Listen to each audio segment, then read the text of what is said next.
দায়িত্ব বা ৰেছপনচিবিলিটি যেনেকৈ মানুহক কামত মনোযোগ দিবলৈ বাধ্য কৰে, ঠিক একেদৰে পৰিস্থিতিয়ে মানুহক পৰিৱৰ্তন কৰিবলৈ শিক্ষা দিয়ে।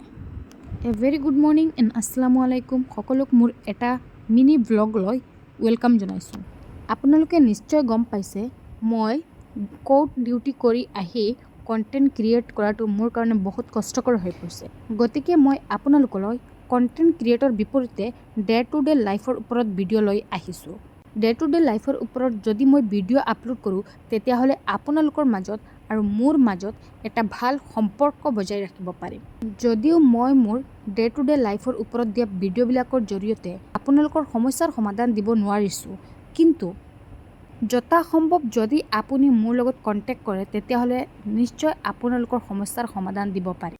এজন অধিবক্তা হৈ ৰাতিপুৱাৰে পৰা ৰাতিলৈকে ইমান কামৰ ব্যস্ততা থকা সত্ত্বেও আপোনালোকলৈ মিনি ব্লগ আপলোড কৰাটো এটা মোৰ কাৰণে ডাঙৰ কথা।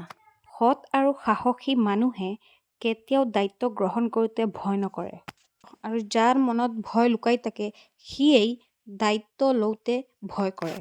আমাৰ সমাজৰ বেছিভাগ মানুহেই দায়িত্ব পালন নকৰাকৈ সহজে জীৱন যাপন কৰিব বিচাৰে।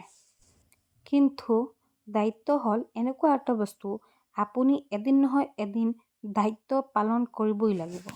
যেনেকৈ মই আগতে দায়িত্ব বোলা শব্দটোৰ অৰ্থই বুজি পোৱা নাছিলোঁ, কিন্তু আজিৰ দিনত মই দায়িত্ব বোলা শব্দটোৰ অৰ্থ বুজি পাই মই নিজে দায়িত্ব পালন কৰিবলগীয়া হৈছে। যদি আপুনি কোৰ্টত দিয়া কেছটো শেষ কৰিব বিচাৰে, তেতিয়াহ'লে মে' মাহৰ 11 তাৰিখ লোক আদালতৰ জৰিয়তে আপুনি আপোনাৰ কেছটো শেষ কৰিব পাৰিব। পতি পত্নীৰ মাজত হোৱা কেছবোৰ বা চেক বাউন্সৰ কেছবোৰ বা সৰু সৰু গাড়ীৰ ফাইনৰ কেছবোৰ আপুনি লোক আদালতৰ জৰিয়তে শেষ কৰিব পাৰিব।